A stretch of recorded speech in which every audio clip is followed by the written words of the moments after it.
Dark Caracal. Issue number 2. The Archivist's Hunt. That night, Rakan returned to his apartment, feeling as if the city had changed. Or maybe it was him. He sat in the dark, alone. The words echoed in his head. I know what you are, and what you're trying to hide.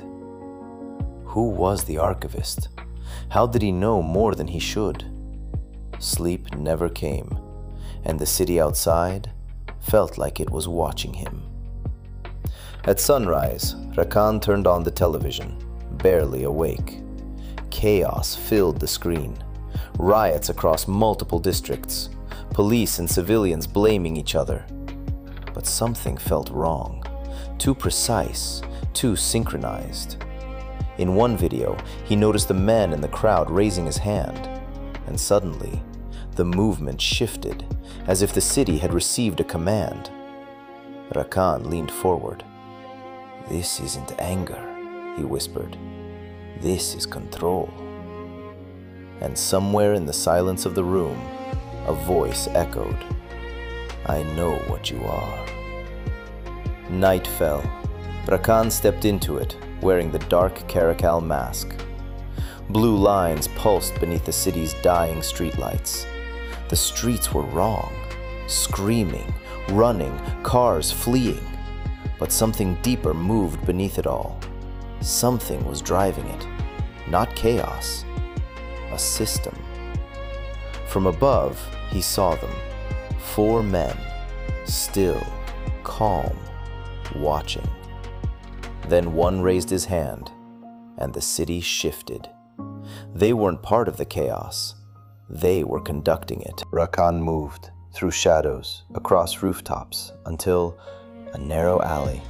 Too quiet, too late. They were already there, waiting. One stepped forward, the others closed in from every side. The mask listened, every breath, every movement. Rakan stood still, centered, ready. His eyes ignited, not with fear, with purpose. The mask analyzed: 1, the position of each man; 2, their stance angles; 3, the tightening of their muscles before striking; 4, the exact point of attack within 0.8 seconds. The Caracal-inspired ears snapped sharply upward, catching slightest vibration, analyzing range, direction, attack speed. The sound of the city faded away. Nothing remained but rapid pulses. Not his heartbeat, theirs.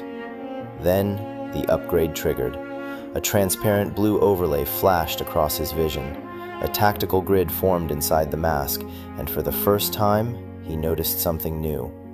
When he focused on a single heartbeat, a faint blue aura formed around that person, meaning, this one will strike first. A voice rose inside the mask, not mechanical, more like the echo of his own shadow. Calm is the weapon. And the moment the first man's shoulder dropped, the aura vanished. The fight began. The ears snapped upward. Everything changed. The city vanished. Silence compressed. The ears worked together like precision sensors. They were no longer auditory organs. They were weapons. Capabilities: covert detection, pinpoints any sound within 50 meters. Movement direction, calculates direction and velocity before movement becomes visible. Noise filtering, separates whispers from chaos. Tactical superiority, know where the strike will come from before the enemy decides to strike. They were no longer men, they were sound. The first attacker moved, decision, action, too slow. Caracal already knew. He moved once, the strike came 0.7 seconds late. Caracal was already gone. A silent pressure behind the ear, the body collapsed. A whisper followed. Watch it, don't move too fast. The second turned, too late. Caracal was already there. Grip, twist, the weapon fell. Knees hit the ground. We can't see him, the third screamed. The sound exploded across the alley. The ears reacted, not to fear, to volume. One precise push. Silence returned. Only one remained. The man collapsed before he could attack. He held his breath. The ears reacted instantly. Silence was no longer empty, it was sound, and it gave him away. Caracal advanced, slow, measured, every step intentional. The man backed into the wall, shaking, broken. No, no. Caracal stopped before him, still, unavoidable.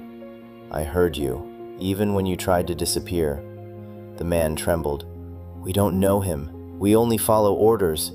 A breath. They call him the Archivist. Silence returned. The blue lines dimmed. The city exhaled. Caracal stood alone. A thought crossed his mind. Darkness isn't seen, it's heard, and those who hear first win. He stepped forward, bodies behind him, still, forgotten. The city waited. He raised his head. His shadow stretched longer than the night itself. On a distant rooftop, inside a lit window, the Archivist watched every move. He tilted his head slowly, as if every step Rakan took had already been anticipated, every heartbeat calculated. A chill crept down Rakan's spine. This was no longer a fight against gangs. The city, the shadows, the silence, all of it had become a testing ground for someone far greater. He closed his eyes for a moment and remembered his tragic childhood, the burning workshop, the first spark of the suit, the moment the shadow became his ally. He whispered to himself, "You don't need to be the biggest or the strongest to dominate. Sometimes it's enough to know how to stay silent, how to observe, and how to move within the shadows." When he opened his eyes, the Archivist was gone, but his presence remained. Every alley, every rooftop, every corner of the city. Rakan understood one thing with absolute clarity. The real battle hadn't even started, and this time, he wasn't the hunter. To be continued.